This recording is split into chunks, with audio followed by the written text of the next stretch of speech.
శ్రీమాత్రే నమః. ఓం శ్రీ వారాహి వీర్యనందితాయి నమో నమః. అందరికీ నమస్కారం అండి. అందరికీ శుభోదయము. వారాహి నవరాత్రిలో అప్పుడే 7వ రోజు, వారం రోజులు అయిపోయిందండి. సప్తమి తిథి వచ్చేసింది. ఈరోజు ముందుగా మనము అమ్మ అలంకరణ చూసేసుకుందాము. దాని తర్వాత 92వ శ్లోకంలో మన లలితమ్మ గురించి ఏం వివరిస్తున్నారో చక్కగా తెలుసుకుందాము. ఈరోజు మా బుజ్జి వారాహి అమ్మవారు చక్కగా ఇవాళ అమ్మవారు వంకాయ రంగు లేదంటే నేరేడు పండు కలరు అంటారు కదండి, ఆ పట్టు చీరను కట్టుకున్నారు. ఈ నేరేడు పండు చీరకి కిందనేమొచ్చి రెడ్ కలర్ బార్డర్ వచ్చింది. శారీ అయితే చాలా చాలా బాగుంది. అమ్మవారి ప్రతి చీరలోని కొంచెమైనా ఎరుపు ఉండేటట్టు చూసుకుంటున్నాను. ఆ కొంగు చూడండి ఎంత బాగా వచ్చిందో. ఆ కొంగు పైన ఏమొచ్చి అష్టలక్ష్మి వడ్డానము. ఈరోజు మళ్ళీ మా ఇంట్లో తెల్ల పువ్వు భలే పూసింది, కాంట్రాస్ట్గా ఉంది చీరకి. అమ్మవారికి చక్కగా మధ్యలో పెట్టేసుకున్నాను ఈ పువ్వుని.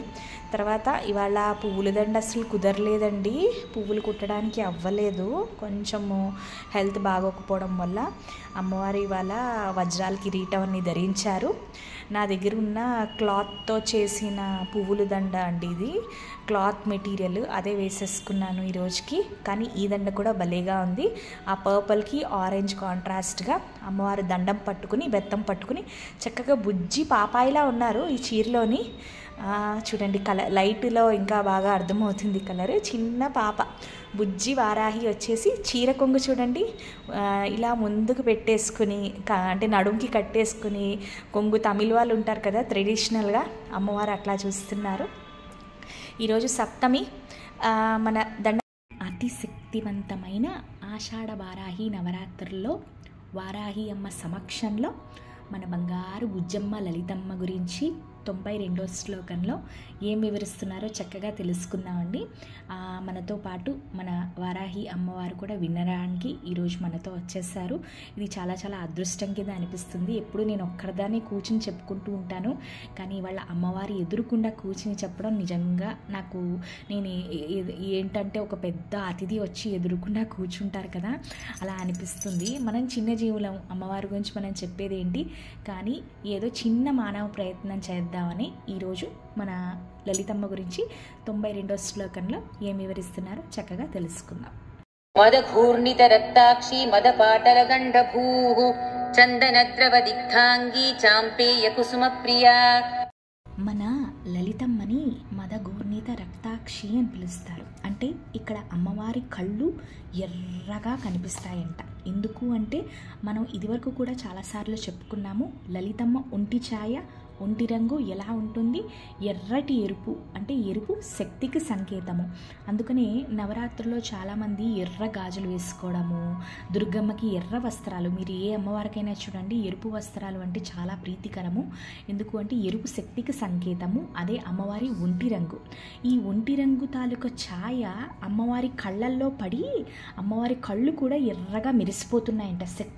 కళ్ళు శక్తి కాంతి, అంటే అమ్మ చూపు ఆ భక్తుల మీద పడితే సాక్షాత్తు ఆ కంటిలోంచి వచ్చే ఎరుపు శక్తి పడిపోతూ ఉంటుందన్నమాట. అంటే వాళ్ళలో ఆ భక్తులలో శక్తి వచ్చేస్తూ ఉంటుంది. అలాగే మన మనుష్యులు కూడా ఎప్పుడైనా చక్కగా మంచి నిద్ర పడుకొని లేస్తే మన కళ్ళు ఎర్రగా అయిపోతాయి. లేదంటే ఎవరైనా ధ్యానము చాలా డీప్ మెడిటేషన్ అంటారు కదా, అలాగా చేసుకుంటూ వెళ్ళిపోతే వాళ్ళ కళ్ళు ఎర్రగా అయిపోతాయి. అంటే ఇక్కడ ఈ నామం ఏం సంకేతిస్తుందంటే ఎర్రటి కళ్ళతో అమ్మవారు పులకించిపోతున్నారు, ఆనందిస్తున్నారు. ఆ శక్తి కళ్ళని అమ్మ ధరించి, అంటే అమ్మవారిలో ఉన్న ఒంటి ఛాయలో ఉన్న ఎరుపు కాంతి అమ్మ కళ్ళలో పడినప్పుడు ఆ శక్తిని అమ్మవారు అనుభవిస్తున్నారు, ఆనందిస్తున్నారు. అదే ఆమె బిడ్డలతో పంచుకుంటున్నారు అని ఈ నామం సంకేతిస్తుంది. ఇందాకల నామంలో అమ్మవారి కళ్ళు ఎర్రగా అయినప్పుడు అమ్మవారు చాలా పులకించిపోయారు, ఆనందమై అయిపోయారు అని మనము తెలుసుకున్నాము. అంటే ఈ ఎర్రటి ఎరుపులోని ఆ ఒంటి ఛాయలో అమ్మవారు ఎంత బాగుంటారు, ఎంత మనోహరంగా కనిపిస్తారంటే ఇప్పుడు అమ్మవారి బుగ్గల గురించి చెప్తున్నారండి. అమ్మవారి బుగ్గలు కూడా ఒక గులాబీ రంగు బుగ్గలు, బుజ్జి బుగ్గలు. అమ్మ నవ్వుతే సొట్టలు పడి ఆ బుగ్గల మీద చాలా అందంగా కనిపిస్తుందంట. ఇది ఇంకోలా కూడా చెప్తారండి. ఎప్పుడైతే అమ్మవారు శివయ్యను చూస్తారో అమ్మవారు మురిసిపోయి నవ్వుకుంటున్నప్పుడు అమ్మ బుగ్గంతా ఎరుపెక్కుతుంది అని ఈ నామం సంకేతిస్తుంది. ఇక్కడ మనం అమ్మవారి కళ్ళు బుగ్గల గురించి మాట్లాడుకుంటున్నప్పుడు మన కన్న తల్లి గురించి మనం ఎలా అయితే తీసుకుంటామో అలాగే తీసుకోవాలండి. ఈ నామాన్ని ఇంకోలా కూడా చెప్పుకోవచ్చు, మదపాటల గండభూ అంటే పాటల అనేది పుష్పాలు ఉంటాయంటండి. పాటల పుష్పాలు నాకు కూడా పెద్దగా తెలియవు, అవి చాలా మంచి సుగంధభరితంగా ఉంటాయంట. అమ్మవారు ఎప్పుడైతే ఈ పాటల అనే పుష్పాలు ఆమె తలలో ధరిస్తారో అమ్మవారు బుగ్గలు ఎర్రగా అంటే ఆ వాసన నచ్చి ఎరుపు బుగ్గలు అవుతాయి అని ఈ నామం సంకేతిస్తుంది. ఈ పాటల అనే పుష్పాలు ఆయుర్వేదంలోని ఎక్కువగా ఉపయోగిస్తారంటండి. నాకు పెద్దగా ఆ పుష్పాల గురించి తెలియదు, కానీ నేను ఒకే నామానికి 2 అర్థాలు ఉన్నాయని అవి చెప్పాలి అని ఐడియా కోసం చెప్తున్నా. మన లలితమ్మ వారికి చందనము, పసుపు కుంకుమతో పాటు చందనము అంటే చాలా ఇష్టం అండి. అందుకనే అమ్మవారికి రోజు గుళ్ళల్లో అభిషేకం చేసే ముందు ఒంటి నిండా చందనాన్ని పూస్తారు, తర్వాత నీళ్లతో అభిషేకం చేస్తారు. అసలు ఎందుకు ఇలా చేస్తారు అంటే అమ్మవారి శక్తి స్వరూపిణి. ఆ శక్తి అంటే చాలా వేడి ఉంటుంది, బోళ్ళు పువ్వులు వేసేస్తారు. మల్లె పువ్వుల్లో ఎంత వేడి ఉంటుందంటే ఉదయం నుంచి అలంకరణ చేసేసి పువ్వులు అన్నీ అలా ఏదో ఒక నివేదనలు జరుగుతూనే ఉంటాయి గుళ్ళల్లో అమ్మవారికి. ఇంత శక్తి ఉన్న అమ్మవారి మీద వేడి చాలా ఎక్కువ ఉంటుంది. ఈ వేడిని చల్లార్చడానికి అంటే ఈ శక్తిని ఒక క్రమ పద్ధతిలో బ్యాలెన్స్డ్ నేచర్గా ఉంచడానికి చందనంతో అమ్మవారికి అభిషేకం చేస్తారనమాట. ఈ చందనం ఏంటంటే ఒంటికి చలువ అండ్ అమ్మవారికి ఎంతో ప్రీతికరం అనమాట. మనము ఇంట్లో చిన్న చిన్న విగ్రహాలు ఉన్న చందనంతో అభిషేకం చేస్తే అమ్మ మురిసిపోతుంది అని ఈ నామం సంకేతిస్తుంది. మన బంగారు లలితమ్మకి చంపకాలు అంటే సంపంగి పువ్వులు అంటారు కదండి, అవంటే చాలా చాలా ఇష్టం అంట. సంపంగి పూలతో వీలైతే పూజ చేసుకోవడానికి ప్రయత్నించండి.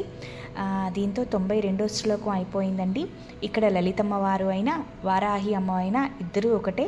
మనం ఏ పని చేసినా, అలంకరణను చేసినా, నైవేద్యాలు వండినా, పూజలు చేసినా అదంతా అమ్మవారి ఇచ్చిన శక్తితోనే తిరిగి మనం అమ్మవారికి పనిచేస్తున్నామండి. ఇందులో మనుషుల తాలూకా గొప్ప ఏమీ లేదు. అందుకనే ఏ పని చేసినా అది అమ్మ వల్లే సాధ్యము కాబట్టి, మన చిన్న జీవులం కాబట్టి ఈ 92వ శ్లోకం కూడా మన దండనాదిని అయిన వారాహి అమ్మ పాదాల వద్దన వదిలేస్తూ మీ అందరికీ ఈ శ్లోకం నచ్చితే తప్పకుండా లైక్ చేయండి. వారాహి అమ్మవారు ఎలా ఉన్నారో కామెంట్ చేసి చెప్పండి. కొత్త వాళ్ళు సబ్స్క్రైబ్ చేసుకోండి. శ్రీమాత్రే నమః. Thank you so much.